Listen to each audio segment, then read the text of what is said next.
Hi there, Elise Dewsberry, Artistic Director at New Musicals Inc., with another segment from my video blog, How to Get No Feedback from Elise.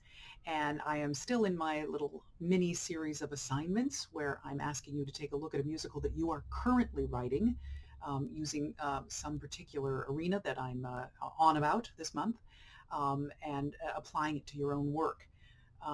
I started out talking about character diction, asking you to go through your script once per character for each character, checking every single line of dialogue and lyric to make sure that they are always completely unique and distinct to that character, to their syntax and grammar and all of that. Then I went on to character identification, making sure that when you introduce a new character that you have actually given us their name, their relationship to other characters, and their occupation or anything else we need to know when we need to know it in some other form than this stage direction, and not to lose track of the fact that maybe you haven't given us that information because it's only in a stage direction which your audience won't read. Then I went on to transitions, asking you to look at the end of every scene and the top of the next scene and make sure that it's actually physically, logistically possible for your actors and your creative team to accomplish the transition that you want.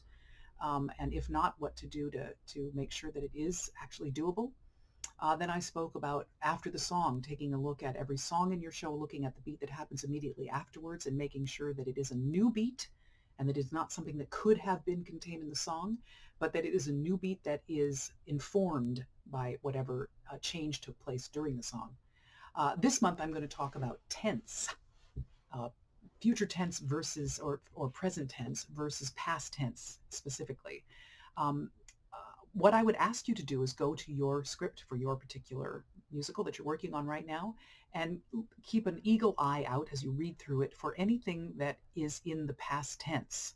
I was here yesterday. My uncle told me about such and such, or I heard that you, anything that implies something having happened in the past. Take a look at those. Now, I'm not going to try and tell you that you can't write any past tense sentences in your musical. It'll be really cool if you managed to write a whole musical and didn't use a single past tense sentence. I'd love that. It's not really, probably not doable, and maybe not even a good idea because you can't get everything on the stage. But it goes to that old adage, show, don't tell. And how do you make sure you're showing your audience something rather than telling them? You put it in the present tense and not in the past tense.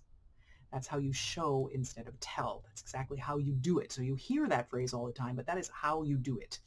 So what you're going to be looking for is those kinds of the language that your characters are using that's in the past tense. And every time you see it, stop and think, okay, could I make that present tense? Could I create a situation in which I show this fact to my audience instead of tell them about it?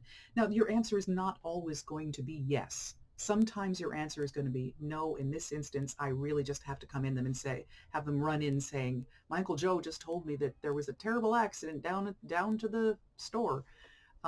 Sometimes you're going to have to do that. I'm not saying that you won't have to do that, but I want you to examine every single past tense sentence you have and really, think about it thoroughly, and don't just automatically say, yeah, well, I can't fix that one. Even if it means it's not an easy fix, even if it means you have to add a scene to your show or add a character to your show, think about that. Think about what that would mean and how it would activate that moment and how much more interesting might it make the moment if it were happening right in front of us instead of we were being told about it. So that's the assignment for this month. Read through your script looking for anything that reeks of past tense and make yourself sit and think about that moment. Could you put that in the present tense? Could you activate it? Could you show me instead of tell me?